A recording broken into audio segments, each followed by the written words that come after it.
Welcome, Leo. This is Regina from Pacific Tarot, getting ready to do your reading during the full moon in Scorpio. At the same time, Uranus has moved into 0 degrees Gemini.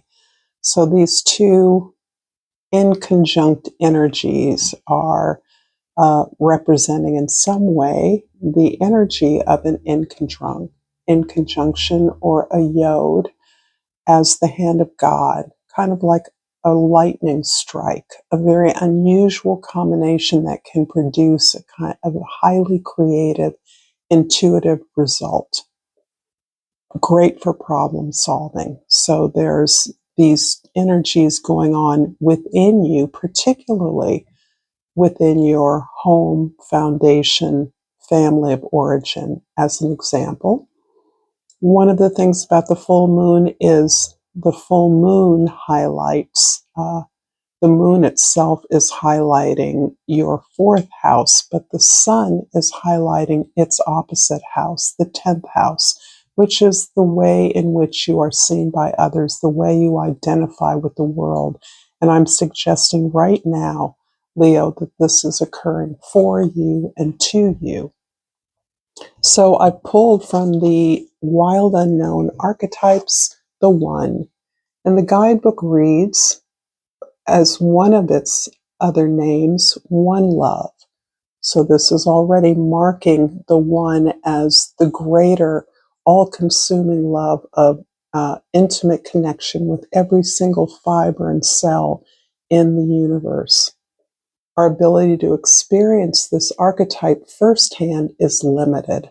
It comes in brief and potent moments that we are left to savor for a lifetime. The One is both the energy that unites all living things and our capacity to sense this intimate union. This archetype eludes us most of our lives, appearing as a concept in a distant galaxy. Yet when we're in the midst of its power, a solemn reverence falls across the land. We glimpse ourselves in the vastness of all consciousness. The precious knowing that life is a gift and we are both the giver and the receiver of this fortune. As an added note, simply imagining the possibility of the One will activate it. So we're really talking about the highest expression of love. And isn't it interesting that you received the love card from the Soul's Journey Oracle? I commit to the practice of seeing the good in all things. Isn't that what love is? It's the possibility that there can be more, almost like the glass half empty or half full. When the glass is half full from our perspective, we're open to receiving more. The possibility exists for us. When the glass is half empty, there's only more loss that we can anticipate. If it's half empty now, it's going to be even more empty as time goes on. So it's a subtle shift, but it's a way of understanding that love is a verb. It is a perspective. It is a point of view. It is a lifestyle. In your present, we have the 8 of Pentacles. This is interesting because you're showing me a commitment to improving yourself and your life as all-consuming, as something that requires your focus, but not just your concentration. It's more about your focus on what you want to achieve, and you're also focusing on how this achievement makes you feel. You are enraptured, you are entranced by the effort that you're making. This is a phenomenal, consistent, persevering work ethic that takes tremendous pride in improving upon your competency, your capacity, and is really falls in love. You sleep with this work, you rise with this work, it absorbs every cell of your fiber, of course, excluding the necessities of life beyond it. But this is work at least I'm experiencing it in this moment as a really good thing. This is about dedication, loyalty to self, respecting the self, knowing your potential is greater still, and really absolutely taking the steps to pursue that. In the past, the Moon card. Wow. So this is telling me there was a lot about your past you didn't understand or didn't know that has been slowly revealed to you over some time in the past, because the moon is it's about reflected light. I'm thinking that the illumination you are experiencing or have experienced took some time. It is not like the sun, a bright flash of illumination. This is something that you had to carefully tend, dig down deep, look at things that were uncomfortable, and understand better why some things were the way they were, or why you respond to certain things in a way that feels so charged.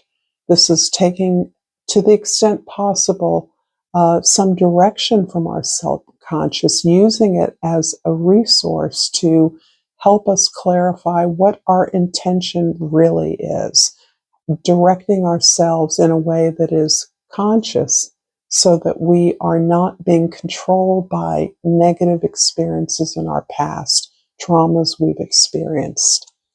In the future, the Hierophant and the Knight of Wands, you're preparing to make a huge commitment to yourself, and it feels to me like a commitment to your own exploration and growth.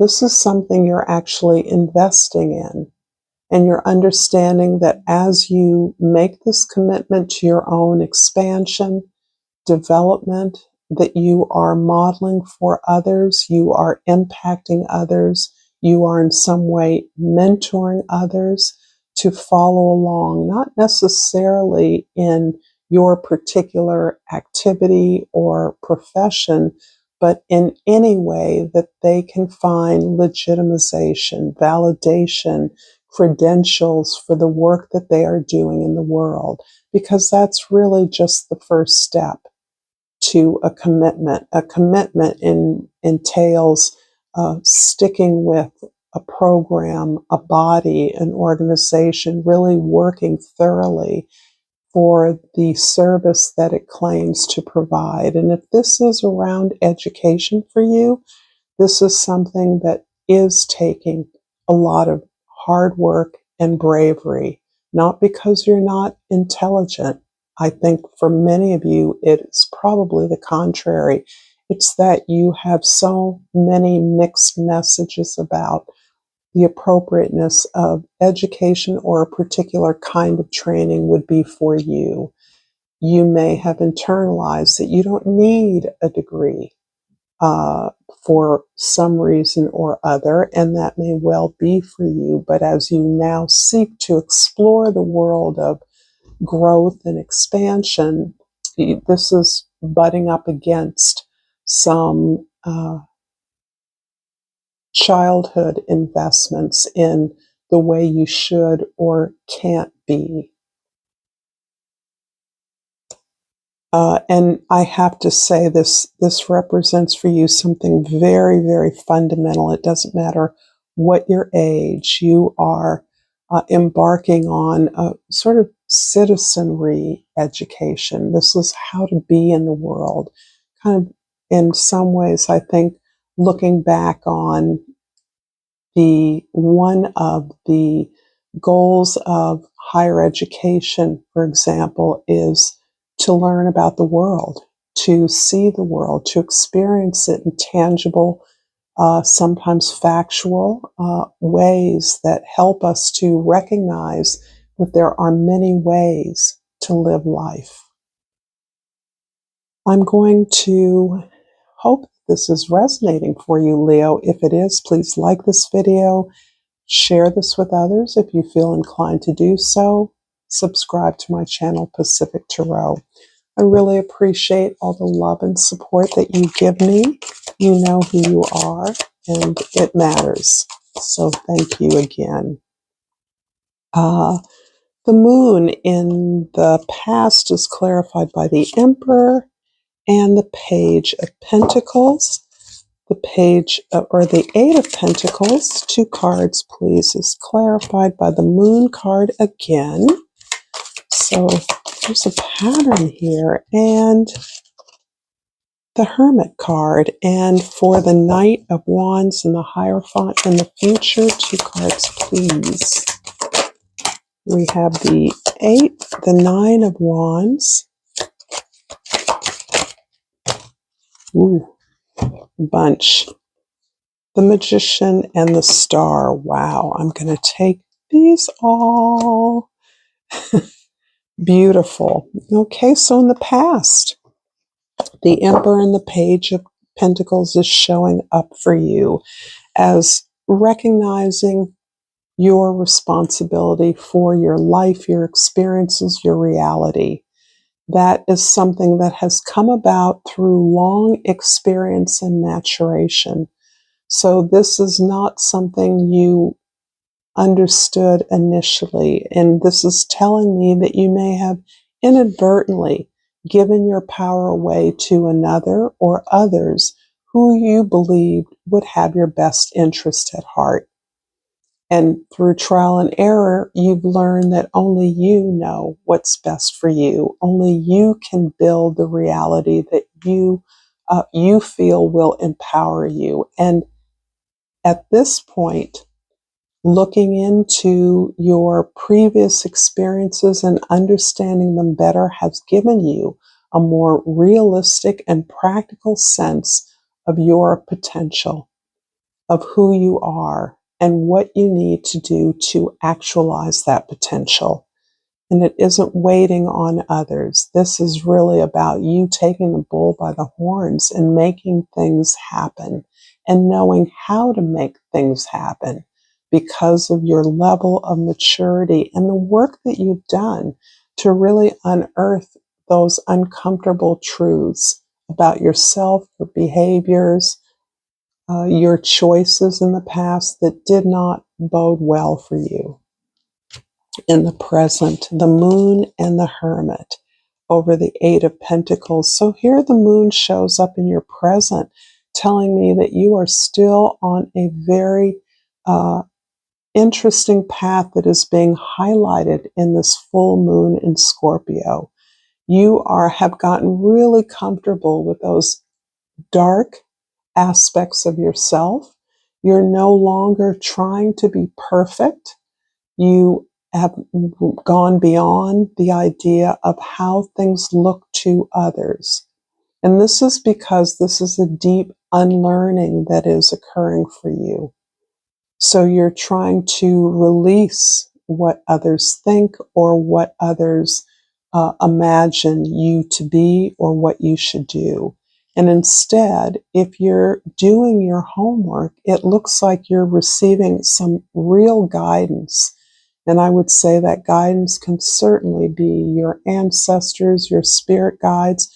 It can also be counselors, friends, therapists that help you to know clearly what steps will help you to improve your material experience in the world. The Hermit takes it even further and really is investing you with the faith in yourself, your own ideas, your own knowledge, to know that you do what is best for you. You have the authority to do that. No one can know what's best for you but you. And this is really all of a piece here. This is a long healing journey that you've been on for a while, where you've really looked at the pattern that you were conditioned by, what you saw, and what you unconsciously might have done to cope with that in a way that you now realize is no longer necessary. You're strong enough, you're brave enough to move forward in a way that serves you best. In the future, the Hierophant and the Knight of Wands are clarified by the Nine of Wands showed up first. And this is really you working very, very hard at a number of projects. I don't think you're in your first rodeo. I think you've been to a couple of rodeos at least. And you have been really wounded because you made what for you was an all out effort to be that thing that you wanted to be. And it didn't work out for you. You were always blocked in some way. And now you have a sense of defensiveness almost about wanting to do something that is for you, that will benefit you. You understand that what benefits you benefits others as well.